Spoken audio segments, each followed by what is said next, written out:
What's up guys? Welcome to our channel. Hello friends, welcome back. അപ്പോൾ എല്ലാവർക്കും നമ്മുടെ പുതിയൊരു ഫ്രഷ് വീഡിയോയിലേക്ക് ഒരിക്കൽ കൂടി സ്വാഗതം. എല്ലാവരും അടിപൊളിയായിട്ടിരിക്കുന്നു വിശ്വസിക്കുന്നു. ഗൈസ്, നമ്മൾ ഇന്നൊരു വെറൈറ്റി ടോപ്പിക്കായിട്ടാണ് വന്നേക്കുന്നത്. എന്ന് വെച്ചാൽ ഒരുപാട് ചാനലുകളിൽ ഒരുപാട് പേര് കവർ ചെയ്തിട്ടുള്ള സംഭവം തന്നെയാണ്. പക്ഷെ നിങ്ങൾക്ക് എല്ലാവർക്കും ഉള്ള ഒരു ഡൗട്ട് തന്നെയാണ് നമ്മൾ ഇന്ന് കവർ ചെയ്യാൻ വേണ്ടി പോകുന്നത്. എന്ന് വെച്ചിട്ടുണ്ടെങ്കിൽ നമ്മൾ ഇന്ന് സ്റ്റിറോയിഡിനെ പറ്റിയുള്ള ഒരു ഡീറ്റെയിൽ വീഡിയോ ആയിരിക്കും ചെയ്യാൻ വേണ്ടി പോകുന്നത്. ഗൈസ്, അപ്പോൾ എല്ലാവർക്കും ഒരു സംശയമുണ്ട്. ഈ സ്റ്റിറോയിഡ് എന്ന് പറയുന്ന ഈ ഡ്രഗ്സും അതുപോലെ തന്നെ പ്രോട്ടീൻ പൗഡർ, അതുപോലെ പ്രോട്ടീൻ പൗഡറുകളെ കുറിച്ച് മാത്രമല്ല സപ്ലിമെന്റുകൾ എന്ന് പറയുന്ന സാധനങ്ങൾ. അപ്പൊ ഈ രണ്ട് സാധനങ്ങൾ തമ്മിൽ ഒരു കമ്പാരിസൺ വീഡിയോ കൂടിയായിരിക്കും ഇത്. അപ്പം സ്റ്റിറോയിഡ്സ് എന്താണ്, എങ്ങനെയൊക്കെയാണ് ആൾക്കാർ യൂസ് ചെയ്യുന്നത്, അതുപോലെ സപ്ലിമെന്റ്സ് എന്താണ്, ഇതിനെക്കുറിച്ച് ഡീറ്റെയിൽ ആയി നമ്മൾ ഇന്നത്തെ വീഡിയോയിൽ കവർ ചെയ്യുന്നതായിരിക്കും. അപ്പോൾ ഞങ്ങൾക്ക് ഇപ്പോഴും ഫ്രണ്ട്സ് ഉണ്ട്. എന്ന് വെച്ചിട്ടുണ്ടെങ്കിൽ നമുക്ക് വീട്ടിൽ മേടിക്കാൻ വേണ്ടി പറ്റുന്നില്ല, സപ്ലിമെന്റ്സ് മേടിക്കാൻ പറ്റുന്നില്ല, വേ പ്രോട്ടീൻ മേടിക്കാൻ പറ്റുന്നില്ല. കാരണം വീട്ടുകാർ കരുതുന്നു വെച്ചിട്ടുണ്ടെങ്കിൽ സ്റ്റിറോയിഡ് പോലത്തെ എന്തൊരു സാധനമാണെന്ന് കരുതുന്നു. അപ്പൊ ആ പ്രശ്നങ്ങളെല്ലാം നമ്മൾ എന്താണ് ഈ സ്റ്റിറോയിഡ്, എന്താണ് ഈ സപ്ലിമെന്റ്, ഇത് തമ്മിലുള്ള വ്യത്യാസം എന്താണെന്നുള്ളതെല്ലാം ഡീറ്റെയിൽ ആയിട്ട് കവർ ചെയ്യും. അപ്പൊ നിങ്ങൾ അവസാനം വരെ കാണുക. നമുക്ക് നമ്മുടെ ഫസ്റ്റ് പോയിന്റിലോട്ട് പോകാം. ഓക്കെ ഫ്രണ്ട്സ്, അപ്പൊ ആദ്യത്തെ കാര്യം തന്നെ നമുക്ക് സപ്ലിമെന്റ്സിനെ അല്ല സ്റ്റിറോയിഡ്സിനെ കുറിച്ച് സംസാരിക്കാം. സ്റ്റിറോയിഡ്സ് എന്ന് പറഞ്ഞിട്ടുണ്ടെങ്കിൽ നമുക്ക് നമ്മുടെ ബോഡിക്കകത്ത് മെയിൽ ബോഡിക്കകത്ത് സെക്സ് ഹോർമോണുകളുണ്ട്. അതായത് നമ്മുടെ ഗ്രോത്ത് ആക്ടിവിറ്റീസിനും അതുപോലെ നമ്മുടെ സെക്ഷൽ ആക്ടിവിറ്റീസിനും പവർ തരുന്നത്, അതായത് അതിന് വേണ്ടിയിട്ടുള്ള കാര്യങ്ങൾ ചെയ്യുന്ന മെയിൽ സെക്സ് ഹോർമോൺ. അതിന്റെ ഉദാഹരണം നിങ്ങൾക്ക് എല്ലാവർക്കും അറിയാവുന്ന ഒരു ഹോർമോൺ ആയിരിക്കും ടെസ്റ്റോസ്റ്റിറോൺ എന്ന് പറയുന്നത്. ഈ ടെസ്റ്റോസ്റ്റിറോൺ എന്ന് പറയുന്നത് മെയിൽസിലെ നമ്പർ 1 സെക്സ് ഹോർമോണാണ്. അപ്പൊ ഈ സെക്സ് ഹോർമോണിനെ കൃത്രിമമായിട്ട് ഉണ്ടാക്കിയെടുത്തു കഴിഞ്ഞാലും അതായത് നമ്മുടെ മെയിൽ ക്യാരക്ടറിസ്റ്റിക്കുകൾ നമുക്ക് തരുന്നതും ഇപ്പൊ നമ്മുടെ മസ്കുലർ ആയിട്ടുള്ള ആ ഒരു സ്ട്രക്ചർ നമുക്ക് തരുന്നതും നമ്മുടെ മസിൽ ബിൽഡിങ്ങിന് ഹെൽപ്പ് ചെയ്യുന്നതും നമ്മുടെ ഫാറ്റ് ലോസിന് ഹെൽപ്പ് ചെയ്യുന്നതും നമ്മുടെ സെക്ഷൽ ആക്ടിവിറ്റീസിന് എല്ലാം ഹെൽപ്പ് ചെയ്യുന്നതുമായ ഒരു ഹോർമോണാണ് ടെസ്റ്റോസ്റ്റെറോൺ. അപ്പൊ ഇതുപോലുള്ള മെയിൽ സെക്സ് ഹോർമോണുകളെ കൃത്രിമമായിട്ട് ഉണ്ടാക്കി സിന്തറ്റിക് ആയിട്ട് ഉണ്ടാക്കി എടുത്തു കഴിഞ്ഞിട്ടുണ്ടെങ്കിൽ അത് നമുക്ക് ഒരു മസ്കുലാരിറ്റി, അതൊരു മസ്കുലർ സ്ട്രക്ചർ നമുക്ക് തരാനായിട്ട് ഹെൽപ്പ് ചെയ്യും. അപ്പോൾ ആ ടൈപ്പ് സാധനങ്ങളാണ് നമ്മൾ സ്റ്റിറോയിഡ്സ്, അതായത് അനബോളിക് സ്റ്റിറോയിഡ്സ് എന്ന് പറയുന്നത്. അതായത് മെയിൽ സെക്സ് ഹോർമോൺസിനെ കൃത്രിമമായിട്ട് ഉണ്ടാക്കിയെടുക്കുന്നു, അതായത് സിന്തറ്റിക് ആയിട്ട് ഉണ്ടാക്കിയെടുക്കുന്നു. അപ്പോൾ ഡെഫിനറ്റ്ലി ഇതൊരു ആൻഡ്രോജനിക് പ്രോപ്പർട്ടി ഉള്ള ഡ്രഗ്സ് ആയിരിക്കും ഇങ്ങനെ പറയുന്നത്. ആൻഡ്രോജനിക് പ്രോപ്പർട്ടി എന്ന് പറഞ്ഞിട്ടുണ്ടെങ്കിൽ മെയിൽ ക്യാരക്ടറിസ്റ്റിക്കുകൾ ഉണ്ടല്ലോ. ഉദാഹരണത്തിന് ഡീപ്പ് വോയിസ്, അതൊരു മെയിൽ ക്യാരക്ടറിസ്റ്റിക് ആണ്. അതുപോലെ തന്നെ മസ്കുലാർ സ്ട്രക്ചർ, നമ്മൾ സ്ത്രീകളുമായിട്ട് കമ്പയർ ചെയ്ത് നോക്കുമ്പോൾ അറിയാം നമുക്ക് മെയിൻസിന് കുറച്ചും കൂടെ മസ്കുലാർ സ്ട്രക്ചർ ഉണ്ട്.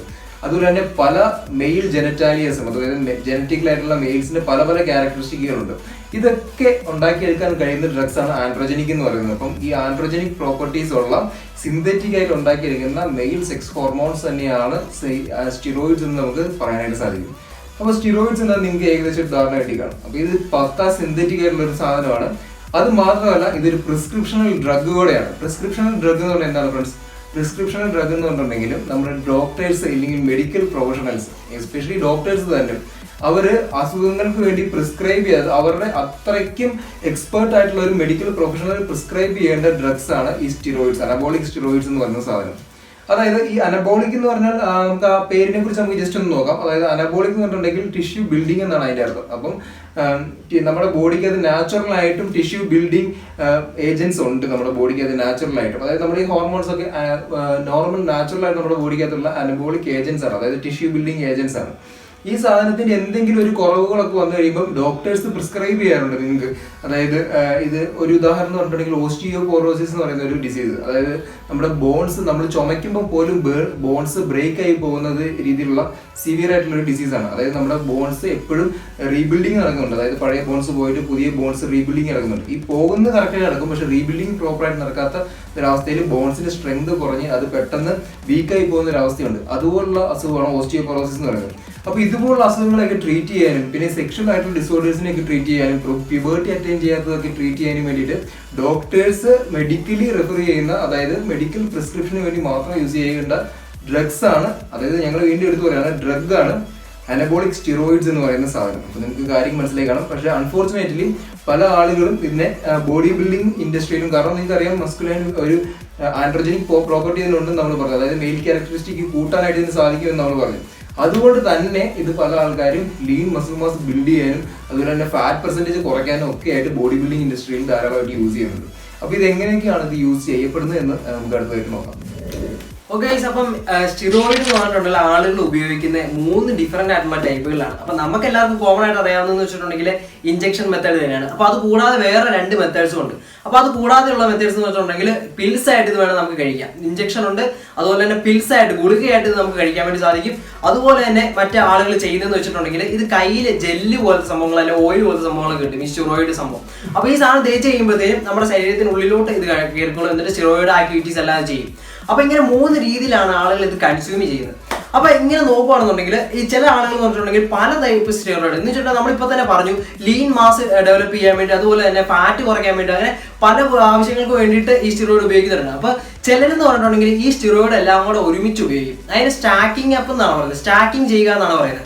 എന്ന് വെച്ചിട്ടുണ്ടെങ്കിൽ ഫാറ്റ് കൂടുതലുണ്ട്, അതുപോലെ തന്നെ നിങ്ങൾക്ക് കൂടുതൽ മസിലും കയറുന്നുണ്ടെങ്കിൽ ചിലപ്പോൾ 2 ഡിഫറെന്റ് ആയിട്ടുള്ള സ്റ്റിറോയിഡ് ആയിരിക്കും ഉപയോഗിക്കുന്നത്. അപ്പൊ നമ്മൾ ഓൾറെഡി പറഞ്ഞു കഴിഞ്ഞു, ഇതെന്ന് വെച്ചിട്ടുണ്ടെങ്കിൽ ഒരു പ്രിസ്ക്രിപ്ഷണൽ മെഡിസിൻ പോലെ ഉപയോഗിക്കേണ്ട സംഭവമാണ്. ഡോക്ടർ പറഞ്ഞു തന്നിട്ടുണ്ടെങ്കിൽ മാത്രം ഉപയോഗിക്കേണ്ടതാണ്. അപ്പൊ അവരതൊരു കറക്റ്റ് ആയിട്ടുള്ള ഒരു എമൗണ്ടിലായിരിക്കും അവർ പറഞ്ഞു തരുന്നത്. പക്ഷെ ഇവർ ഉപയോഗിക്കുന്നത് ഇങ്ങനെ സ്റ്റാക്കിങ് ചെയ്യുമ്പോൾ ചെയ്തതെന്നു വെച്ചിട്ടുണ്ടെങ്കിൽ തീർച്ചയായിട്ടും ഈ പറയുന്ന മെഡിക്കൽ ഈ പറയുന്ന പ്രിസ്ക്രിപ്ഷന്റെ എബോയിലായിരിക്കും ഇവർ എന്ത് പറഞ്ഞാലും ഇത് ചെയ്യുന്നത്. കാരണം എന്ന് വെച്ചിട്ടുണ്ടെങ്കിൽ കൂടുതൽ റിസൾട്ട് കിട്ടാൻ വേണ്ടി തന്നെയാണ് ഇവർ ചെയ്യുന്നത്. അപ്പം എന്തായാലും ഇത് നോക്കിയിട്ടുണ്ടെങ്കിൽ നമുക്ക് മനസ്സിലാവും ഇവർ ഉപയോഗിക്കുന്ന ഒരു രീതി. നമുക്ക് അതിനെപ്പറ്റി പറയാം. അതിനെപ്പറ്റി പറയുകയാണെന്നുണ്ടെങ്കിൽ സൈക്ലിക് ആയിട്ടുള്ള രീതിയിലായിരിക്കും ഇവർ ഉപയോഗിക്കുന്നത്. അതായത് വെച്ചിട്ടുണ്ടെങ്കിൽ ഇവർ കുറേ നാൾ ഇങ്ങനെ കണ്ടിന്യൂസ് ആയിട്ടായിരിക്കും ഇത് ഉപയോഗിച്ചുകൊണ്ടിരിക്കുന്നത്. ഇവർ കുറച്ച് നാൾ ഇത് ഉപയോഗിക്കും, കുറച്ച് നാൾ ഉപയോഗിക്കുന്നു, അതിന് ശേഷം എന്ന് പറഞ്ഞിട്ടുണ്ടെങ്കിൽ ഇവർ ചെറിയൊരു റെസ്റ്റ് എടുക്കും. ചിലപ്പോൾ അത് റിക്കവറിക്ക് വേണ്ടിയിട്ടായിരിക്കും. കാരണം എന്ന് വെച്ചിട്ടുണ്ടെങ്കിൽ വളരെ അഡ്വേഴ്സ് ആയിട്ടുള്ള എഫക്റ്റ് ശരീരത്തിൽ ഉണ്ടാക്കാൻ വേണ്ടി കഴിയുന്ന സാധനമാണ് സ്റ്റിറോയിഡ് എന്ന് പറഞ്ഞിട്ടുണ്ടെങ്കിൽ. അപ്പോൾ കുറച്ച് നാളത്തേക്കെങ്കിലും റെസ്റ്റ് എടുത്തില്ലെങ്കിൽ വളരെ ചിലപ്പോൾ മരണം വരെ സംഭവിക്കും. അതുകൊണ്ട് അത് അറിഞ്ഞുകൊണ്ട് തന്നെ ആയിരിക്കും അവർ കുറച്ച് നാൾ ഇത് ഉപയോഗിക്കുന്നു, അത് കഴിഞ്ഞ് കുറച്ച് നാൾ റെസ്റ്റ് എടുക്കുന്നു, അത് കഴിഞ്ഞ് വീണ്ടും കുറച്ച് നാൾ ഉപയോഗിക്കുന്നു, വീണ്ടും റെസ്റ്റ് എടുക്കുന്നു. അങ്ങനെ നോക്കുകയാണെന്നുണ്ടെങ്കിൽ ഇതൊരു ശരിക്കും ഒരു സൈക്ലിക് പ്രോസസ്സിലാണ് ഇവർ ചെയ്തുകൊണ്ടിരിക്കുന്നത്. പിന്നെ ശ്രദ്ധിക്കേണ്ട കാര്യം എന്ന് വെച്ചിട്ടുണ്ടെങ്കിൽ ഇവർ ഒറ്റയടിക്ക് ഒരു വലിയൊരു എമൗണ്ടിലോട്ട് ഇവർ ഇഞ്ചെക്ട് ചെയ്യുകയായിരിക്കില്ല ചെയ്യുന്നത് ശരീരത്തിലോട്ട്. ഇവർ പതുക്കെ കൂട്ടി കൊണ്ടുവരികയായിരിക്കും ചെയ്യുന്നത്. പതുക്കെ നമ്മളിപ്പോൾ ഒരു പിരമിഡിന്റെ സ്ട്രക്ചർ നോക്കുകയാണെന്നുണ്ടെങ്കിൽ ഏകദേശം ആ സ്ട്രക്ചറിലായിരിക്കും കൂട്ടി കൊണ്ടുവരുന്നത്. എന്ന് വെച്ചിട്ടുണ്ടെങ്കിൽ ആദ്യം കുറച്ച് എമൗണ്ടിൽ ശരീരത്തിലോട്ട് ഇഞ്ചെക്ട് ചെയ്യുന്നു, പിന്നെ കുറച്ചുകൂടെ കൂട്ടുന്നു, പിന്നെ എമൗണ്ട് വീണ്ടും കുറച്ചുകൂടെ കൂട്ടുന്നു, പിന്നെ വീണ്ടും ഡോസ് കൂട്ടുന്നു. അങ്ങനെ ഒരു സാച്ചുറേഷൻ ലെവൽ എത്തി കഴിയുമ്പോഴത്തേനും അവർ നിർത്തിയിട്ട് വീണ്ടും കുറച്ച് കൊണ്ടുവരുന്നു, എന്നിട്ട് പൂർണ്ണമായിട്ടും കംപ്ലീറ്റ് ആയിട്ട് നിർത്തുന്നു, റെസ്റ്റ് എടുക്കുന്നു, പിന്നെ വീണ്ടും ഈ പിരമിഡ് സ്റ്റാർട്ട് ചെയ്യുന്നു. അപ്പൊ ഇങ്ങനെയാണ് ഇവർ ഇത് കൺസ്യൂം ചെയ്യുന്നത്. 3 രീതിയിലാണ് ഇവർ കൺസ്യൂം ചെയ്യുന്നത്. അതുപോലെ തന്നെ ഒരു പിരമിഡിക്കൽ സൈക്ലിക് ഷേപ്പിലായിരിക്കും ഇവരിത് ഉപയോഗിച്ചുകൊണ്ടിരിക്കുന്നത്. അപ്പം ഇങ്ങനെ ഉപയോഗിച്ചിട്ടുണ്ടെങ്കിൽ സ്റ്റിറോയിഡ് കണ്ടിന്യൂസ് ആയിട്ട് ഉപയോഗിച്ചിട്ടുണ്ടെങ്കിൽ എന്തൊക്കെ നെഗറ്റീവ് എഫക്റ്റ് ആണ് ശരീരത്തിൽ ഉണ്ടാകുന്നത് നമുക്കിനി നോക്കാം. ഓക്കെ ഫ്രണ്ട്സ്, അപ്പോൾ എന്തുകൊണ്ട് ഞങ്ങൾ പറഞ്ഞു ഇത് പ്രിസ്ക്രിപ്ഷൻ ഡ്രഗ് ആണെന്ന് നമ്മൾ പറഞ്ഞു. അതുകൊണ്ട് തന്നെ പക്ഷേ ഡോക്ടേഴ്സ് ഈ ഡ്രഗ് പ്രിസ്ക്രൈബ് ചെയ്യുന്നത് വരെ ഒരു എക്സ്ട്രീം എൻഡ് ചെന്ന് കഴിയുമ്പോഴായിരിക്കും ഈ സ്റ്റിറോയിഡ്സ് ഒഴിവാക്കാനായിട്ട് മാക്സിമം ഡോക്ടേഴ്സ് പോലും ട്രൈ ചെയ്യുന്നുണ്ടാവും. ലാസ്റ്റ് പറ്റത്തില്ല എന്നുള്ളൊരു സിറ്റുവേഷനിൽ ചെല്ലുമ്പോൾ മാത്രമേ ഡോക്ടേഴ്സ് പോലും ഇത് പ്രിസ്ക്രൈബ് ചെയ്തുള്ളൂ. അപ്പോൾ അത്രയ്ക്ക് സീവിയർ ആയിട്ടുള്ള എന്തെങ്കിലും പ്രശ്നങ്ങൾ ഉണ്ടായിട്ടായിരിക്കില്ല അവർ പോലും അങ്ങനെ ഒരു എക്സ്ട്രീം എഡ്ജ് എന്നുള്ള രീതിയിൽ മാത്രം ഈ സാധനം ചെയ്യുന്നത്. അപ്പോൾ അതിന്റെ അഡ്വേഴ്സ് എഫക്റ്റുകളിൽ നമ്പർ 1 ആയിട്ട് നമുക്ക് പറയാൻ പറ്റുന്ന ഒരു കാര്യമാണ് നമ്മുടെ ടെസ്റ്റോസ്റ്റിറോൺ പ്രൊഡക്ഷൻ. അതായത് നമ്മുടെ ടെസ്റ്റിസിനകത്താണ് നാച്ചുറൽ ആയിട്ടും ടെസ്റ്റോസ്റ്റിറോൺ പ്രൊഡക്ഷൻ ഉണ്ടാകുന്നത്, നിങ്ങൾക്കറിയായിരിക്കും. അപ്പോൾ ഈ ടെസ്റ്റോസ്റ്റിറോൺ പ്രൊഡക്ഷനെ വരെ ഷട്ട് ഡൗൺ ചെയ്യാനായിട്ട് നമ്മൾ ഈ പുറത്തുനിന്ന് ഇഞ്ചെക്ട് ചെയ്യുന്ന ഈ സാധനത്തിന് സാധിക്കും. അതായത് കണ്ടിന്യൂസ് ആയിട്ട് നമ്മൾ ഈ സാധനം ഇഞ്ചെക്ട് ചെയ്തുകൊണ്ടിരിക്കുമ്പോൾ ബോഡിക്ക് ഒരു സാധനത്തിന്റെ ഡിമാൻഡ് നാച്ചുറൽ ആയിട്ട് ഉണ്ടാക്കാൻ ഡിമാൻഡ് വേണമെന്നുണ്ടെങ്കിൽ ഒരു ഡിമാൻഡ് ഉണ്ടാകണം. അല്ലാതെ നമ്മൾ പുറത്തുനിന്ന് ഒരെണ്ണം സപ്ലൈ ചെയ്തുകൊണ്ടിരുന്നിട്ടുണ്ടെങ്കിൽ ബോഡി അവിടെ കംഫർട്ട് സോണിലാകും. പിന്നെ ബോഡി ഈ സാധനം സപ്ലൈ ചെയ്യുന്നതുകൊണ്ടുണ്ടെങ്കിൽ വളരെ കുറവായിരിക്കും, അല്ലെങ്കിൽ ലാസ്റ്റ് അത് ഷട്ട് ഡൗൺ ചെയ്യുന്ന ഒരു സിറ്റുവേഷനിലേക്ക് എത്തും. നോർമലായിട്ട് നമ്മുടെ natural testosterone production shut down ചെയ്തിട്ട് നമ്മുടെ ടെസ്റ്റിസ് ചുരുങ്ങിപ്പോകും. അങ്ങനെ ചുരുങ്ങിപ്പോയി കഴിഞ്ഞിട്ടുണ്ടെങ്കിൽ പിന്നെ ഫർദർ പ്രൊഡക്ഷൻ പിന്നെ നടക്കത്തില്ല. അപ്പോൾ അതുകൊണ്ടുണ്ടാകുന്ന അഡ്വേഴ്സ് എഫക്റ്റ് എന്താ നിങ്ങൾക്ക് ഊഹിക്കാവുന്നേ ഉള്ളൂ. മെയിൽസിലെ നമ്പർ 1 ഹോർമോൺ ആണ് ടെസ്റ്റോസ്റ്റിറോൺ എന്ന് പറയുന്നത്. നമ്മുടെ ഗ്രോത്ത് ആക്ടിവിറ്റീസിനും മസിൽ ബിൽഡിങ്ങിനും അതുപോലെ തന്നെ നമ്മുടെ എല്ലാ ആക്ടിവിറ്റീസിനും മെയിൽസിൻ്റെ അകത്തുള്ള എല്ലാ ജെനറ്റിക്കലായിട്ടുള്ള ആക്ടിവിറ്റീസിനും നമുക്ക് പവർ തരുന്ന സാധനമാണ് ഈ ടെസ്റ്റോസ്റ്റിറോൺ എന്ന് പറയുന്നത്. അത് നാച്ചുറലായിട്ട് ഷട്ട് ഡൗൺ ആയി പോകുമ്പോൾ നമുക്ക് പല ഗ്രോത്ത് ആൻഡ് സെക്ഷുവലി പല പ്രോബ്ലംസും നമുക്ക് ഉണ്ടാകും. ഇനി വേറൊരു പ്രശ്നമാണെന്ന് വെച്ചിട്ടുണ്ടെങ്കിൽ രണ്ടാമത്തെ ഒരു കാര്യം എന്ന് വെച്ചിട്ടുണ്ടെങ്കിൽ നമുക്ക് മാൻ ബൂബ്സ്, അതായത് ഗൈനക്കോമാസ്റ്റിയ എന്ന് സയന്റിഫിക് ആയിട്ട് പറയാം. ഇങ്ങനെ ഉണ്ടാകാനുള്ള കാരണം എന്ന് പറഞ്ഞിട്ടുണ്ടെങ്കിൽ അനബോളിക് സ്റ്റിറോയിഡ്സിന്റെ മെറ്റബോളിസം നടക്കുന്ന സമയത്ത് അതിന്റെ ഇടയ്ക്ക് ഉണ്ടാകുന്ന ഒരു പ്രൊഡക്റ്റ് ഈസ്ട്രോജനും കൂടെ അതിന്റെ ഇടയ്ക്ക് ഉണ്ടാകും. അങ്ങനെ ഈസ്ട്രോജൻ ഉണ്ടായി കഴിയുമ്പോൾ, ഈസ്ട്രോജൻ എന്ന് പറഞ്ഞാൽ നിങ്ങൾക്ക് അറിയായിരിക്കും, അതൊരു ഫീമെയിൽ ഹോർമോണാണ്. ഫീമെയിൽ ക്യാരക്ടറിസ്റ്റിക്കുകൾ ഉണ്ടാക്കുന്ന ഒരു ഹോർമോണാണ് ഈസ്ട്രോജൻ എന്ന് പറയുന്നത്. അത് എല്ലാവരിലും ഉണ്ട്, മെൻസിലും ഉണ്ട്, ഫീമെയിൽസിലും ഉണ്ട്. പക്ഷെ മെൻസിൽ കുറഞ്ഞ അളവിൽ മാത്രമേ ഉള്ളൂ. അതുകൊണ്ട് അതിന്റെ ഒരു ഡോമിനന്റ് ആയിട്ട് അത് കാണുന്നില്ല എന്ന് മാത്രമേ ഉള്ളൂ. അപ്പോൾ ഇത് എന്തുണ്ടാകുന്ന വെച്ചിട്ടുണ്ടെങ്കിൽ അനബോളിക് സ്റ്റിറോയിഡ് മെറ്റബോളിസം നടക്കുന്ന സമയത്ത് ഈസ്ട്രോജൻ ഹൈ ലെവലിൽ ഉണ്ടാവുകയും അതിന് അരോമാറ്റൈസേഷൻ എന്ന് പറയുന്ന ഒരു പ്രോസസ്സാണ് അവിടെ നടക്കുന്നത്. ആ ഒരു അരോമാറ്റൈസേഷൻ വഴി ഈസ്ട്രോജൻ ഹൈ ലെവലിൽ ഉണ്ടാവുകയും അതുകൊണ്ട് തന്നെ നമ്മുടെ മാൻ ബൂബ്സ്, അതായത് ബ്രസ്റ്റ് പോലെ മെൻസിലുണ്ടാവും. അപ്പോൾ അങ്ങനെ ഉണ്ടാകുന്നത് വളരെ ശോചനീയമായ ഒരു അവസ്ഥയായിരിക്കും. അത് നമുക്ക് റിമൂവ് ചെയ്യാനായിട്ട് വേറെ ഡ്രഗ്സ് ഒന്നും വേറെ കാര്യങ്ങളൊന്നും യൂസ് ചെയ്തുകൊണ്ട് സാധിക്കണമെന്നില്ല. അത് നമുക്ക് റിമൂവ് ചെയ്യണമെങ്കിൽ പ്ലാസ്റ്റിക് സർജറി തന്നെ ചെയ്ത് കളയേണ്ടി വരും. പക്ഷേ ഈ സ്റ്റിറോയിഡ് യൂസ് ചെയ്യുന്ന ആൾക്കാർ അത് റിമൂവ് ചെയ്യാനായിട്ടും വേറെ ഡ്രഗ്സ് യൂസ് ചെയ്യും. അങ്ങനെ യൂസ് ചെയ്യുമ്പോഴത്തേനും അതൊരു സ്റ്റാക്കിംഗ് ഉള്ള പ്രോസസ് ആകും. അങ്ങനെ പല ഡ്രഗ്സ് യൂസ് ചെയ്ത് അവർ സീവിയർ ആയിട്ടുള്ള ഒരു പ്രശ്നത്തിലേക്കായിരിക്കും പോകുന്നത്. കാരണം ഒരു പ്രശ്നം മറികടക്കാൻ വേണ്ടി അടുത്ത പ്രശ്നത്തിലേക്ക് പോകും. അപ്പോൾ അത് ഇനിയിപ്പോൾ അടുത്ത ഒരു പ്രശ്നം എന്താ വെച്ചിട്ടുണ്ടെങ്കിൽ നമ്മുടെ ഹേർട്ടിന്റെ, നമ്മുടെ കാർഡിയോ വാസ്കുലർ ഹെൽത്ത്, നമ്മുടെ ഹെൽത്ത് കംപ്ലീറ്റ് ആയിട്ടും പോകാനായിട്ട് ഇത് കാരണമാകും. അങ്ങനെ പോയി കഴിഞ്ഞിട്ടുണ്ടെങ്കിൽ ഹാർട്ട് അറ്റാക്ക് പോലുള്ള സീവിയർ ആയിട്ടുള്ള പ്രശ്നങ്ങളിലേക്കായിരിക്കും പിന്നെ നമ്മൾ പോകാൻ പോകുന്നത്. പിന്നെ നമ്മുടെ ലിവറിന്റെ ഹെൽത്ത് സിവിയർ ആയിട്ട് ലിവർ ഹെൽത്തിനെ ഇത് ബാധിക്കും. അങ്ങനെ സിവിയർ ലിവർ ഹെൽത്തിനെ ബാധിക്കുക വഴി ക്യാൻസർ പോലുള്ള രോഗങ്ങളൊക്കെ ഉണ്ടാകാനായിട്ട് കാരണമാവും എന്നുള്ളത് വളരെ ദുഃഖകരമായ ഒരു അവസ്ഥയാണ്. പിന്നെ പറയാനുള്ളത് ഇറക്ടൈൽ ഡിസ്ഫങ്ഷൻ എന്ന് പറയും. അതായത് നമ്മുടെ സെക്സ് ഓർഗൻ അത് ഇറക്ഷൻ നടക്കാതെ പോകും. അതിന്റെ പ്രോപ്പർ ഇറക്ഷൻ നടക്കാതെ ഇറക്ടൈൽ ഡിസ്ഫങ്ഷൻ പോലുള്ള സെക്ഷൽ ഡിസോർഡേഴ്സും അതുപോലെ പല പ്രശ്നങ്ങളും നമുക്ക് ഉണ്ടാകും. അപ്പൊ കുറച്ച് സൈഡ് എഫക്ട്സ് തന്നെയാണ് ഇത്രയും. ഇതിനേക്കാളും കൂടുതൽ ഹൈ ലെവലുള്ള ഇതിനേക്കാളും കൂടുതൽ നിങ്ങൾക്ക് എത്രത്തോളം വരും നിങ്ങൾക്ക് തന്നെ എക്സ്പെക്ട് ചെയ്യാം. കാരണം ഇത് തന്നെ വളരെ വലുതാണ്. അതുകൊണ്ട് നമുക്ക് പറയാനുള്ളത് സ്റ്റീറോയിഡ്സ് എന്ന് പറയുന്നത് നിങ്ങളുടെ ട്രെയിനറെ നിങ്ങൾക്ക് റെക്കമെൻഡ് ചെയ്യുക. ട്രെയിനർ എന്ന് പറഞ്ഞാൽ നിങ്ങൾ സർട്ടിഫൈഡ് പേഴ്സണൽ ട്രെയിനർ ആയിരിക്കാം, അല്ലെങ്കിൽ സർട്ടിഫൈഡ് ന്യൂട്രീഷനിസ്റ്റ് ആയിരിക്കാം, അല്ലെങ്കിൽ സർട്ടിഫൈഡ് സപ്ലിമെന്റ് സ്പെഷ്യലിസ്റ്റ് ആയിരിക്കാം. സർട്ടിഫൈഡ് ട്രെയിനർ ആണെങ്കിൽ അയാൾക്ക് നിങ്ങൾക്ക് ഒരു ഡയറ്റ് പ്ലാൻ അല്ല ഒരു ട്രെയിനിങ് പ്രോഗ്രാം റെക്കമെൻഡ് ചെയ്യാനുള്ള ഒരു പ്രൊവിഷനേ ഉള്ളൂ. അല്ലെങ്കിൽ ന്യൂട്രീഷനിസ്റ്റ് ആണെങ്കിൽ അയാൾക്ക് നിങ്ങൾക്ക് ഒരു ഡയറ്റ് പ്ലാൻ തരാം. അതുപോലെ തന്നെ ഒരു എക്സ്പേർട്ടാണ്, ഒരു സപ്ലിമെന്റ് എക്സ്പേർട്ട് ആണ് എന്നുണ്ടെങ്കിൽ അയാൾക്ക് സപ്ലിമെന്റ്സിനെ കുറിച്ച് പറഞ്ഞു തരാം നിങ്ങൾക്ക്. പക്ഷെ ഈ സാധനങ്ങൾക്കൊത്ത് ഒന്നും വരാത്തൊരു കാറ്റഗറിയാണ് ഡ്രഗ്സ് എന്ന് പറയുന്നത്. ഈ ഡ്രഗ്സിനെ കുറിച്ച് 5-6 വർഷം പഠിച്ചിട്ടാണ് 4-5 വർഷം പഠിച്ചിട്ടാണ് ഡോക്ടേഴ്സ് ഒക്കെ പുറത്തേക്ക് വരുന്നത്.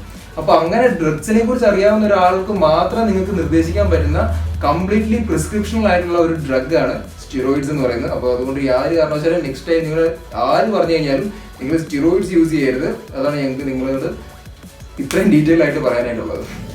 ഓക്കെ ഗൈസ്, അപ്പം നിങ്ങൾക്ക് ഇപ്പോൾ ഡ്രഗ് ഇത് സംഭവം സ്റ്റിറോയിഡ് എന്താണെന്ന് മനസ്സിലായി കാണും. ഇത് നമ്മൾ സ്റ്റിറോയിഡും അതുപോലെ തന്നെ ഈ സപ്ലിമെന്റുമായിട്ടുള്ള ഡിഫറൻസ് എന്താണെന്നാണ് പറയാൻ വേണ്ടി പോകുന്നത്. അപ്പം സപ്ലിമെന്റ് എന്ന് പറഞ്ഞിട്ടുണ്ടെങ്കിൽ കംപ്ലീറ്റ് ആയിട്ടൊരു ഡയറ്ററി പ്രോഡക്റ്റ് ആണ് ഗൈസ്. കാരണം എന്ന് വെച്ചിട്ടുണ്ടെങ്കിൽ നമുക്ക് നമ്മുടെ ബോഡി ബിൽഡിങ്ങിനാണെങ്കിലും അല്ലെങ്കിൽ നമ്മുടെ ഗ്രോത്തിനാണെങ്കിലും നമുക്ക് ഒരുപാട് മാക്രോ ന്യൂട്രിയൻസും മൈക്രോ ന്യൂട്രിയൻസിന്റെ ആവശ്യമുണ്ട്. എന്ന് വെച്ചാൽ മാക്രോ ന്യൂട്രിയൻ എന്ന് പറഞ്ഞിട്ടുണ്ടെങ്കിൽ ഫാറ്റ്, പ്രോട്ടീൻ, അതുപോലെ കാർബോഹൈഡ്രേറ്റ്, അതുപോലെ മൈക്രോ ന്യൂട്രിയൻ എടുക്കുവാണെങ്കിൽ വിറ്റമിൻസ്, മിനറൽസ്. അപ്പൊ ഇതൊന്നും ഇല്ലെന്നുണ്ടെങ്കിൽ നമുക്ക് ഗ്രോത്ത് പോലും മര്യാദയ്ക്ക് നടക്കത്തില്ല. പിന്നെ ബോഡി ബിൽഡിങ്ങിന്റെ കാര്യം പറയണ്ട. അപ്പൊ നമ്മൾ എന്തായാലും നമുക്ക് ഗ്രോത്തിന് വേണ്ടിയിട്ട് നമ്മൾ ഇത് ഉപയോഗിക്കുന്നതുകൊണ്ട് തന്നെ നമ്മുടെ എസെൻഷ്യൽ ആയിട്ടുള്ള കാര്യം എന്ന് വെച്ചിട്ടുണ്ടെങ്കിൽ നല്ല കാൽസ്യത്തിക്ക് നമുക്ക് വിറ്റമിൻ എയുടെ ആവശ്യമുണ്ട്. അതുപോലെ നല്ല ബോൺ സ്ട്രെങ്ത്തിന് വേണ്ടി നമുക്ക് കാൽസ്യത്തിന്റെ ആവശ്യമുണ്ട്. അപ്പൊ ഇപ്പൊ ബോൺ സ്ട്രെങ്ത് ഇല്ലാത്ത ഒരാൾക്ക് എന്താ പറയണ്ട, ഈ കാൽസ്യത്തിന്റെ സപ്ലിമെന്റ് എടുത്തേ മതിയാകത്തുള്ളൂ. അതുപോലെ തന്നെ ഇപ്പൊ കാഴ്ച ഒന്നും നഷ്ടപ്പെടാതിരിക്കാൻ വേണ്ടി നമ്മൾ മൾട്ടി വിറ്റമിൻസ് എടുക്കുന്നതാണ് ഏറ്റവും നല്ലത്. അപ്പോൾ മൾട്ടി വിറ്റമിൻസിനകത്ത് പല വിറ്റമിൻസും ഉണ്ട്. അപ്പോൾ അതുകൊണ്ടൊക്കെ ആ സപ്ലിമെന്റ് എന്ന് പറഞ്ഞാൽ എടുക്കേണ്ട അനിവാര്യം തന്നെയാണ്. അപ്പോൾ എന്താണെന്നുണ്ടെങ്കിൽ നമ്മൾ വർക്കൗട്ട് ചെയ്ത് ഇപ്പോൾ നിങ്ങൾക്ക് തന്നെ അറിയാമായിരിക്കും, നമ്മൾ ഒരുപാട് വർക്കൗട്ട് ചെയ്തിട്ടുണ്ട്, നമ്മുടെ ബോൺ സ്ട്രെങ്ത് കുറഞ്ഞു വരുന്നു, അതുപോലെ തന്നെ നമ്മുടെ നഖത്തിന്റെ സ്ട്രെങ്ത് കുറഞ്ഞു വരുന്നു, അങ്ങനെയൊക്കെ കേട്ടിട്ടുണ്ടാവും നിങ്ങൾ. അപ്പോൾ അങ്ങനെ വരുന്നതിന് കാരണം എന്താണെന്ന് വെച്ചിട്ടുണ്ടെങ്കിൽ തേയ്മാനം പോലുള്ള പ്രശ്നങ്ങൾ. അപ്പോൾ അതൊക്കെ വരാതിരിക്കാൻ വേണ്ടി തന്നെയാണ് മൾട്ടി വിറ്റമിൻസ് എല്ലാവരും പ്രിഫർ ചെയ്യുന്നത്, ബോഡി ബിൽഡേഴ്സ് ഒക്കെ പ്രിഫർ ചെയ്യുന്നത്. അപ്പോൾ അതുപോലെ തന്നെ വേ പ്രോട്ടീൻ എടുക്കുകയാണെന്നുണ്ടെങ്കിൽ ഇപ്പോൾ നിങ്ങൾക്ക് നിങ്ങളുടെ ഡയറ്റ് വഴി നിങ്ങൾക്ക് കൂടുതൽ പേ പ്രോട്ടീൻ കിട്ടുന്നില്ല, അതായത് പേ പ്രോട്ടീൻ അല്ല പ്രോട്ടീൻ നിങ്ങൾക്ക് കിട്ടുന്നില്ല, നിങ്ങളൊരു വെജിറ്റേറിയൻ ആണ്, നിങ്ങൾക്ക് മര്യാദയ്ക്ക് ഫുഡിൻ്റെ അകത്ത് നിന്ന് തന്നെ നിങ്ങൾക്ക് പ്രോട്ടീൻ കിട്ടുന്നില്ല എന്നുണ്ടെങ്കിൽ നമുക്ക് കറക്റ്റായിട്ട് ബോഡി ബിൽഡ് ചെയ്തെടുക്കാൻ സാധിക്കുന്നില്ല. അപ്പോൾ ആ സമയത്ത് നമ്മൾ സപ്ലിമെന്റിനെ സമീപിക്കുന്നു. അപ്പോൾ സപ്ലിമെന്റ് എന്ന് പറയുമ്പോൾ വേ പ്രോട്ടീൻ ആയിരിക്കും നമ്മൾ കൺസ്യൂം ചെയ്യുന്നത്. അപ്പോൾ വേ പ്രോട്ടീൻ ഒരു സ്കൂപ്പ് എടുക്കുമ്പോൾ തന്നെ നമുക്ക് 24 ഗ്രാം പ്രോട്ടീൻ കിട്ടണം. അപ്പോൾ നമുക്ക് പ്രോട്ടീൻ സാറ്റിസ്ഫൈ ചെയ്യാൻ വേണ്ടി പറ്റുന്നുണ്ട്. അപ്പോൾ അതുകൊണ്ട് തന്നെ നമുക്ക് ഒരു കാരണവശാലും ഈ ഒരു ഡയറ്ററി പ്രോഡക്റ്റിനെ ഈ ഒരു സംഭവമായിട്ട്, അതായത് ഈ സ്റ്റിറോയിഡുമായിട്ട് നമുക്ക് കണക്ട് ചെയ്യാൻ വേണ്ടി പറ്റുന്നത്. കാരണം സ്റ്റിറോയിഡ് എന്ന് പറയുമ്പോൾ നമ്മുടെ നമുക്ക് എക്സ്റ്റേണൽ ഒരു സിന്തറ്റിക് ആയിട്ട് നമ്മുടെ ശരീരത്തിൽ ഹോർമോൺ കൂട്ടാൻ വേണ്ടി സഹായിക്കുന്ന സംഭവമാണ്. അത് കറക്റ്റ് ആയിട്ടുള്ള ടെസ്റ്റോസ്റ്ററോൺ പോലും അല്ല കൂട്ടുന്നത്, അതായത് സിന്തറ്റിക് ആയിട്ടുള്ള ടെസ്റ്റോസ്റ്ററോൺ കൂട്ടിയിട്ട് ഈ മാൻലി ആയിട്ടുള്ള സംഭവങ്ങളെ ഇമ്പ്രൂവ് ചെയ്യാനാണ് അത് നോക്കുന്നത്. എന്ന് വെച്ചിട്ടുണ്ടെങ്കിൽ നമ്മുടെ ശരീരത്തിൽ ഒരുപാട് അഡ്വേഴ്സ് എഫക്ട് ഉണ്ടാക്കുകയും ചെയ്യും. അതിനെപ്പറ്റി നമ്മൾ പറഞ്ഞു കഴിഞ്ഞു. അപ്പോൾ ഇതാണ് ഇത് തമ്മിലുള്ള ഡിഫറൻസ്. ഈ ഒരു ഡയറ്ററി പ്രോഡക്റ്റുമായിട്ട് ഒരു കാരണവശാലും നമുക്ക് ഈ ഒരു സ്റ്റിറോയിഡിനെ നമുക്ക് കമ്പയർ ചെയ്യാൻ വേണ്ടി സാധിക്കത്തില്ല. ഈ ഡയറ്ററി പ്രോഡക്റ്റ്, അതായത് സപ്ലിമെന്റ്സ് എന്ന് പറഞ്ഞിട്ടുണ്ടെങ്കിൽ നമുക്ക് എസെൻഷ്യൽ ആയിട്ട് നമുക്ക് ആവശ്യമുള്ള സംഭവങ്ങൾ തന്നെയാണ്, നമുക്ക് നമ്മുടെ ഡയറ്റ് വഴി മീറ്റ് ചെയ്യാൻ വേണ്ടി പറ്റും, നമ്മൾ കഴിക്കുന്ന സംഭവം തന്നെയാണ്. പക്ഷെ എന്നിരുന്നാലും നമ്മൾ ഒരു കാരണവശാലും ഒന്നിനും ടൂ മച്ച് ആയിട്ട് ഡിപ്പെൻഡ് ചെയ്യരുത്. നമുക്ക് ഈ പറഞ്ഞ സപ്ലിമെന്റ് ആണ് പോലും, ഇപ്പൊ തന്നെ വേ പ്രോട്ടീൻ്റെ അകത്ത് നമുക്ക് 24 ഗ്രാം പ്രോട്ടീൻ കിട്ടുന്നുണ്ടെന്ന് പറഞ്ഞിട്ട് നമ്മൾ ഫുൾ പ്രോട്ടീനും ഈ വേ പ്രോട്ടീൻ്റെ അകത്ത് കൺസ്യൂം ചെയ്യാൻ വേണ്ടി നോക്കരുത്. നമ്മൾ 90% 80% നമ്മൾ കൺസ്യൂം ചെയ്യേണ്ടത് നമ്മുടെ ഫുഡിന്റെ അകത്ത് തന്നെയായിരിക്കണം. അപ്പോൾ പോയിട്ട് 20% മാത്രമേ നിങ്ങൾ സപ്ലിമെന്റിന്റെ അടുത്ത് നിന്ന് നിങ്ങൾ ഇത് കൺസ്യൂം ചെയ്യാവുള്ളൂ. അപ്പം ഇതൊക്കെയാണ് നമ്മൾ ശ്രദ്ധിക്കേണ്ട കാര്യങ്ങൾ. അപ്പം ഇതായിരുന്നു നമ്മുടെ ഡീറ്റെയിൽ ആയിട്ടുള്ള വീഡിയോ. അപ്പൊ നിങ്ങൾക്ക് കാര്യം മനസ്സിലായി കാണും. അതായത് സപ്ലിമെന്റ്സ് എന്ന് പറയുന്നത് ഒരു കംപ്ലീറ്റ്ലി ഡയറ്ററി പ്രൊഡക്ട്സ് ആണ്. അതായത് നമുക്ക് നാച്ചുറൽ ആയിട്ട് ഫുഡിനകത്ത് നിന്ന് കിട്ടുന്ന സാധനങ്ങൾ തന്നെ നമുക്ക് കംപ്ലീറ്റ് ആയിട്ട് ഫുഡിനകത്ത് നിന്ന് കിട്ടണം എന്നില്ല. എല്ലാവർക്കും അത്രയും ഫുഡ് കഴിക്കാൻ പറ്റണമെന്നില്ല. കാരണം പല വെറൈറ്റീസ് ഓഫ് ഫുഡ് കഴിച്ചാൽ മാത്രമേ നമുക്ക് കിട്ടേണ്ട എല്ലാ ന്യൂട്രിയൻസും നമുക്ക് കിട്ടുള്ളൂ. അതെല്ലാം എല്ലാവർക്കും മേടിച്ച് കഴിക്കാൻ പറ്റണമെന്നില്ല. അപ്പൊ നമ്മൾ സപ്ലിമെന്റിനെ ഡിപ്പെൻഡ് ചെയ്യും. പക്ഷേ സ്റ്റിറോയിഡ്സ് എന്ന് പറയുന്നത് ഡെഫിനറ്റ് ആയിട്ട് നിങ്ങളുടെ ബോഡിക്കകത്ത് തന്നെ ഉണ്ടാകേണ്ട ഒരു ഡ്രഗാണ്. അതായത് ഡ്രഗ് എന്ന് വെച്ചിട്ടുണ്ടെങ്കിൽ നാച്ചുറൽ ആയിട്ട് ബോഡിക്കകത്ത് ഉണ്ടാകേണ്ട ഒരു സാധനമാണ് ഈ ഹോർമോൺസ് എന്ന് പറയുന്നത്.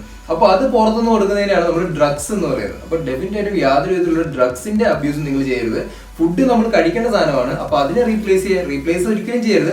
അതിനൊരു ആഡ് ഓൺ ആയിട്ട് കൊടുക്കേണ്ട സാധനമാണ് സപ്ലിമെന്റ്സ് എന്ന് പറയുന്നത്. ഡ്രഗ്സ് എന്ന് പറയുന്നത് നമ്മുടെ ബോഡിക്കകത്ത്, അതായത് സ്റ്റിറോയിഡ്സ് എന്ന് പറയുന്നത് അല്ലെങ്കിൽ ഹോർമോൺസ് എന്ന് പറയുന്നത് നമ്മുടെ ബോഡിക്കകത്ത് ഉണ്ടാകുന്നതാണ്. നമ്മൾ ഹോർമോൺസ് ആരെങ്കിലും കഴിക്കുന്നതായിട്ട് നിങ്ങൾ ഏതൊരു ഫുഡിനകത്ത് നിങ്ങൾക്ക് ടെസ്റ്റോസ്റ്ററോൺ കിട്ടും, ഇല്ലെങ്കിൽ അത് ബൂസ്റ്റ് ചെയ്യാൻ പറ്റിയേക്കാം. പക്ഷെ നമ്മൾ അത് കഴിക്കുന്നതായിട്ട് നമ്മൾ ഇതുവരെ കേട്ടിട്ടില്ലല്ലോ. ഒരു ഉദാഹരണം ഞങ്ങൾ പറയുകയാണെന്നുണ്ടെങ്കിൽ ഇപ്പൊ നിങ്ങൾ നോക്കുക, നിങ്ങൾക്കൊരു ഷുഗർ പേഷ്യന്റ് ആണ്. ഷുഗർ പേഷ്യന്റിന് ഇൻസുലിൻ എന്ന് പറയുന്നത് ഒരു ഹോർമോണാണ്. അപ്പൊ ഇൻസുലിൻ എന്ന് പറഞ്ഞാൽ ഹോർമോൺ ഇല്ലാതെ വരുമ്പോഴാണ് പുറത്തുനിന്ന് ഇൻസുലിൻ കൊടുക്കുന്നത്. അപ്പൊ ആ ഒരു കണ്ടീഷൻ നിങ്ങൾ ജസ്റ്റ് ഒന്ന് ആലോചിച്ചാൽ മതി. അങ്ങനെ പത്തറ്റിക് ആയിട്ടുള്ള കണ്ടീഷൻ വരുമ്പോഴാണ് എക്സ്ട്രാ നമ്മൾ പുറത്തുനിന്ന് വരെ ഇൻസുലിൻ എടുത്ത് കൊടുക്കുന്നത്. അപ്പൊ ഈ സ്റ്റിറോയിഡ് ഒക്കെ നമ്മൾ എടുക്കുമ്പോൾ അത് എത്ര വലിയ അഡ്വേഴ്സ് എഫക്റ്റ് ആണ് നമ്മുടെ ശരീരത്തിൽ ഉണ്ടാക്കുന്നത് നിങ്ങൾക്ക് തന്നെ ഊഹിക്കാവുന്നേ ഉള്ളൂ. അപ്പൊ ഡെഫിനറ്റ് ആയിട്ടും ഏതെങ്കിലും ഒരു ഫോറിൻ ഡ്രഗ് നിങ്ങളുടെ ബോഡിക്കകത്തേക്ക് വന്നു കഴിഞ്ഞിട്ടുണ്ടെങ്കിൽ അത് പെർമനന്റ് ആയിരിക്കും. പിന്നെ നിങ്ങൾക്ക് അതിന്റെ ഒരു റിസൾട്ട് നിങ്ങളുടെ ലൈഫ് ടൈം ഫുള്ള് നിങ്ങൾ അതിന്റെ എന്തെങ്കിലുമൊക്കെ അഡ്വേഴ്സ് എഫക്ട് നിങ്ങളുടെ ബോഡിക്കകത്ത് ഉണ്ടായിക്കൊണ്ടിരിക്കും. നിങ്ങൾ ഇനി ഇപ്പോൾ യൂസ് ചെയ്ത് നിർത്തി കഴിഞ്ഞാലും ഇപ്പൊ നിങ്ങൾക്ക് ഏതെങ്കിലും ഒരു കാരണവശാൽ നിങ്ങൾ യൂസ് ചെയ്ത് പോയെങ്കിൽ ഇനി കണ്ടിന്യൂ ചെയ്യാതിരിക്കാൻ ശ്രമിക്കുക. ഫർദർ ആയിട്ട് നിങ്ങൾ യൂസ് ചെയ്തിട്ടുണ്ടെങ്കിൽ ഞങ്ങൾ ഈ പറഞ്ഞ പോലുള്ള പ്രോബ്ലംസ് ഒക്കെ ഉണ്ടാവും. പല ആൾക്കാർക്കും അറിയാൻ പാടില്ലാതെ പല സ്റ്റിറോയിഡ്സും യൂസ് ചെയ്യുന്നുണ്ട്. അപ്പം ഇത് സ്റ്റിറോയിഡ്സ് ആണെന്ന് പോലും അറിയാതെ ആൾക്കാർ സ്റ്റിറോയിഡ്സ് യൂസ് ചെയ്യുന്ന ആൾക്കാരുണ്ട്. അപ്പൊ ഞങ്ങൾക്ക് ഇവിടെ എന്തായാലും ഒരാളുടെ എക്സാമ്പിൾ കൂടെ ഞങ്ങൾക്ക് പറയാൻ ആഗ്രഹമുണ്ട്. എന്ന് വെച്ചിട്ടുണ്ടെങ്കിൽ റിച്ച് പിയാനോ എന്ന് പറഞ്ഞ ഫേമസ് ബോഡി ബിൽഡർ, നിങ്ങൾക്ക് എല്ലാവർക്കും അറിയാം. പുള്ളി മരിച്ചെന്ന് വെച്ചിട്ടുണ്ടെങ്കിൽ ഈ സ്റ്റിറോയിഡ് അമിതമായിട്ട് യൂസ് ചെയ്തിട്ടാണ്. കാരണം സ്റ്റിറോയിഡ് ഉപയോഗിച്ച് പുള്ളിയുടെ ശരീരത്തിലുള്ള മസിൽസിന് കട്ടി കൂടുന്നതിനും കൂടുതൽ പുള്ളിയുടെ ഹൃദയത്തിലുള്ള മസിൽസിന് കട്ടി കൂടാൻ വേണ്ടി തുടങ്ങി. അപ്പൊ അങ്ങനെ വന്നു കഴിയുമ്പോൾ ഹൃദയത്തിന്റെ മസിൽസ് എന്ന് പറഞ്ഞാൽ ഫ്ലെക്സിബിൾ ആയിരിക്കും.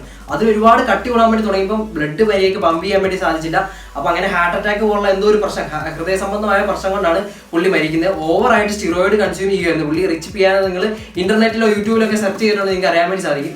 ഓക്കെ ഫ്രണ്ട്സ്, അപ്പൊ എന്ത് പറഞ്ഞാലും നിങ്ങൾക്ക് ഈ സ്റ്റിറോയിഡ്സ് ഒന്നും യൂസ് ചെയ്ത് നമ്മുടെ ഒരു ഇതെന്ന് പറയുന്നത് നമ്മളിപ്പോൾ എന്ത് പറഞ്ഞാലും ഞങ്ങൾ രണ്ടുപേരും ബോഡി ബിൽഡേഴ്സ് ഒന്നും അല്ല. നമ്മളിപ്പോൾ എന്ത് പറഞ്ഞാലും നിങ്ങൾക്ക് അത്യാവശ്യം നിങ്ങൾ ഒരു ഫിസിക് ലെവലിലാണ് ഇപ്പോൾ കോമ്പീറ്റ് ചെയ്യുകയാണെങ്കിൽ ഇപ്പോൾ ഒരു ഫിസിക് ലെവലിലാണ് കോമ്പീറ്റ് ചെയ്യുന്നത്, ഇല്ലെങ്കിൽ അങ്ങനെ ഒരു കാര്യങ്ങളാണ് മാൻസ് ഫിസിക് ലെവലിലാണ് കോമ്പീറ്റ് ചെയ്യുന്നതെങ്കിൽ നിങ്ങൾക്ക് യാതൊരു കാരണവശാലും സ്റ്റിറോയിഡ്സിൻ്റെ ഒന്നും യാതൊരു ആവശ്യം വരത്തില്ല. ഈ പ്രൊഫഷണൽ വൺ ബോഡി ബിൽഡേഴ്സ് ഒക്കെ ഒരുപക്ഷെ ഇത് യൂസ് ചെയ്യുന്നുണ്ടായിരിക്കാം. അത് അവർക്ക് പേഴ്സണലായിട്ട് ഡോക്ടേഴ്സ് ഉണ്ടായിരിക്കാം. ഡോക്ടേഴ്സിന്റെ റെക്കമെൻഡേഷനോട് കൂടിയായിരിക്കും അവർ ഇത് യൂസ് ചെയ്യുന്നത്. അതിനെക്കുറിച്ച് നമുക്ക് എന്ത് പറഞ്ഞാലും ഡീറ്റെയിൽ അറിയത്തില്ല. അപ്പം നമുക്ക് നിങ്ങളോട് പറയാനുള്ളത് ഡെഫിനറ്റ് ആയിട്ടും സ്റ്റേ അവേ ഫ്രം സ്റ്റിറോയിഡ്സ്. ആര് പറഞ്ഞു കഴിഞ്ഞാൽ ഈ സാധനം യൂസ് ചെയ്യരുത്. അതുപോലെ വേറെ എന്തെങ്കിലും സംശയങ്ങളോ കാര്യങ്ങളൊക്കെ ഉണ്ടെങ്കിൽ നമ്മളുമായിട്ട് കോൺടാക്ട് ചെയ്യാവുന്നതാണ്. നമ്മുടെ ഇൻസ്റ്റാഗ്രാമിന്റെ ID ഞങ്ങൾ ലിങ്ക് കൊടുക്കുന്നുണ്ട്. ഓക്കെ, അപ്പൊ ഇതാണ് നമ്മുടെ വീഡിയോ. അപ്പൊ ഈ വീഡിയോ ഇഷ്ടപ്പെടുന്ന ഡെഫിനറ്റ് ആയിട്ട് ലൈക്ക് ചെയ്ത് നമ്മളെ സപ്പോർട്ട് ചെയ്യുക. അതുപോലെ തന്നെ കാര്യങ്ങൾ പറയാനുണ്ട്. ഞങ്ങൾ റെക്കമെൻഡ് ചെയ്യുന്ന സപ്ലിമെന്റ്സ് ഒന്നും ഞങ്ങൾ യാതൊരു കാരണവശാലും ഞങ്ങളെ വീഡിയോസ് വഴി പ്രൊമോട്ട് ചെയ്യുന്നില്ല. ഞങ്ങൾ യൂസ് ചെയ്തിട്ടുള്ള ചില സപ്ലിമെന്റ്സിന്റെ കാര്യം ഞങ്ങൾ നിങ്ങളിലേക്ക് കൂടെ പറഞ്ഞു. അത് നല്ലതാ സപ്ലിമെന്റ് ആണെന്നോ മോശം സപ്ലിമെന്റ് ആണെന്നോ ഇല്ല, ഞങ്ങളുടെ ഒരു എക്സ്പീരിയൻസ് ആണ് ഞങ്ങൾ പറയുന്നത്. ഉദാഹരണം പറയുകയാണെന്നുണ്ടെങ്കിൽ നമ്മളീ പറഞ്ഞ ഈ ക്രൂഡ് വേ എന്ന് പറഞ്ഞിട്ടുണ്ടെങ്കിൽ നമ്മൾ ആദ്യമായിട്ട് നമ്മൾ കഴിഞ്ഞ പ്രാവശ്യമാണ് മേടിക്കുന്നത്. ഇപ്പൊ രണ്ടാമത് നമ്മൾ മേടിച്ചു, 2 പ്രാവശ്യം നമ്മൾ മേടിച്ചുള്ളൂ. ചിലപ്പോൾ അടുത്ത പ്രാവശ്യം നമ്മൾ ഇനി വേറെ ബ്രാൻഡുകളായിരിക്കും മേടിച്ച് ഉപയോഗിക്കുന്നത്. കാരണം എല്ലാ ബ്രാൻഡും നമ്മൾ ചെക്ക് ചെയ്ത് നോക്കണം. ഒരു ബ്രാൻഡ് ഒരു മിനിമം ഒരു 2-3 മാസമെങ്കിലും യൂസ് ചെയ്ത് കഴിഞ്ഞാൽ നമുക്ക് അതിന്റെ പ്രോപ്പർ റിസൾട്ട്, അല്ലെങ്കിൽ ഒരു 5 മാസമെങ്കിലും 4 മാസമൊക്കെ യൂസ് ചെയ്ത് കഴിഞ്ഞാൽ നമുക്ക് അതിന്റെ പ്രോപ്പർ റിസൾട്ട് കിടത്തുള്ളൂ. എന്ന് പറഞ്ഞാൽ ഞങ്ങളുടെ യൂസ് ചെയ്യാത്ത ഒരു സാധനം ഞങ്ങൾ നിങ്ങൾക്ക് റെക്കമെൻഡ് ചെയ്തില്ല. അതുകൊണ്ടാണ് പല സപ്ലിമെന്റ്സ് റിവ്യൂ നിങ്ങൾ ചെയ്യാൻ പറയുമ്പോഴും ഞങ്ങൾ അത് താമസിക്കുന്നത് അതിന്റെ കാരണം തന്നെയാണ്. കാരണം ഞങ്ങൾ യൂസ് ചെയ്യാത്ത ഒരു പ്രൊഡക്റ്റ് ഞങ്ങൾ എങ്ങനെയാണ് നിങ്ങളുടെ അടുത്ത് റെക്കമെൻഡ് ചെയ്യുന്നത്, വളരെ മോശമായിട്ടുള്ള കാര്യമായിരിക്കും. പക്ഷെ ഞങ്ങൾ ഡെഫിനറ്റ് ആയിട്ടും ആ ഉദാഹരണത്തിന് CMA, അതുപോലെ തന്നെ ഗ്ലൂട്ടാമിൻ, അതുപോലെ പല പല സപ്ലിമെന്റുകൾ എന്താണ്, അത് എങ്ങനെയാണ് ഉപയോഗിക്കേണ്ടത് എന്നുള്ള കാര്യങ്ങൾ ഞങ്ങൾ പറഞ്ഞു തരും. പക്ഷെ ഏതൊരു ബ്രാൻഡിനെ എടുത്ത് വെച്ചിട്ട് പറയുന്ന കാര്യങ്ങൾ ഞങ്ങൾ ഇനി അങ്ങോട്ട് വീഡിയോസ് ചെയ്യുന്നത് കുറവായിരിക്കും. എന്ന് പറഞ്ഞാൽ ഞങ്ങൾ യൂസ് ചെയ്ത ഒരു സപ്ലിമെന്റിനെ കുറിച്ചാണ് ഞങ്ങൾ ഇപ്പോൾ ഓൾറെഡി വീഡിയോ ചെയ്തിരിക്കുന്നത്, നിങ്ങൾ യൂസ് ചെയ്തുകൊണ്ടിരിക്കുന്നതാണ്. അതെ, നിങ്ങൾ ഒരുപാട് പേര് നമ്മളിപ്പോൾ അടുത്ത് മസിൽ ബ്ലേസിന്റെ റിവ്യൂ ചെയ്യാൻ വേണ്ടി പറയുന്നുണ്ട്. അപ്പോൾ ഞങ്ങൾ എന്തായാലും കുറച്ച് നാളത്തേക്ക് ഇനി മസിൽ ബ്ലേസ് ആയിരിക്കും ഉപയോഗിക്കുന്നത്. അപ്പോൾ അങ്ങനെ മസിൽ ബ്ലേസ് ഉപയോഗിച്ചിട്ട് അതിന്റെ കാര്യങ്ങളും പറഞ്ഞുതരും. ഒരു കാരണവശാലും റെക്കമെൻഡ് ചെയ്യുന്നല്ല, ഒരു ബ്രാൻഡിനെ ഞങ്ങൾ റെക്കമെൻഡ് ചെയ്യത്തില്ല. നിങ്ങൾ ഏറ്റവും കൂടുതൽ വേ പ്രോട്ടീൻ ഞങ്ങൾ ഡെഫിനറ്റ് ആയിട്ട് എന്താന്ന് പറഞ്ഞു തന്നിട്ടുണ്ട്. അത് നിങ്ങൾക്ക് തന്നെ കണ്ടെത്തി നിങ്ങൾക്ക് തന്നെ യൂസ് ചെയ്യാവുന്ന കാര്യങ്ങളുള്ളൂ. എല്ലാ അമേരിക്കൻ ബ്രാൻഡ്സും അടിപൊളി ബ്രാൻഡ്സ് ആണ്. അതായത് Dymatize, Optimum Nutrition, Muscle Tech, Muscle Pharm, ഇതൊക്കെ ഇന്റർനാഷണൽ ബ്രാൻഡിൽ മാർക്കറ്റിൽ നല്ല റെക്കഗ്നേഷൻ ഉള്ള ബ്രാൻഡുകളാണ്. ഇന്ത്യൻ ബ്രാൻഡുകൾ ഞങ്ങൾ ചെക്ക് ചെയ്ത് നോക്കുന്നുണ്ട്. ഞങ്ങൾക്ക് അറിയാം ഡെഫിനറ്റ്ലി പോക്കറ്റ് ഫ്രണ്ട്ലി ആണ്. അതുകൊണ്ട് ഞങ്ങളും ചെക്ക് ചെയ്ത് നോക്കുന്നുണ്ട്. ഡെഫിനറ്റ് ആയിട്ടും ആ ഒരു ഞങ്ങളുടെ ഒരു ഫീൽ ചെയ്ത കാര്യങ്ങളൊക്കെ ആയിരിക്കും ഞങ്ങൾ നിങ്ങളിലേക്ക് പറയുന്നത്. ഓക്കെ, അപ്പോൾ എന്തായാലും നിങ്ങൾക്ക് ഈ വീഡിയോ ഇഷ്ടപ്പെട്ടാൽ ലൈക്ക് ചെയ്യുക, സബ്സ്ക്രൈബ് ചെയ്യുക, ഫ്രണ്ട്സിനൊക്കെ മാക്സിമം ഷെയർ ചെയ്യുക. ഡൗട്ട്സ് ഒക്കെ ഉണ്ടെങ്കിൽ കമന്റ് ബോക്സിൽ ആഡ് ചെയ്യാവുന്നതാണ്. നമ്മൾ മറ്റൊരു കിടിലൻ വീഡിയോ ആയിട്ട് വീണ്ടും നാളെ വരുന്നതാണ്. Till then take care, stay healthy, stay hydrated. By.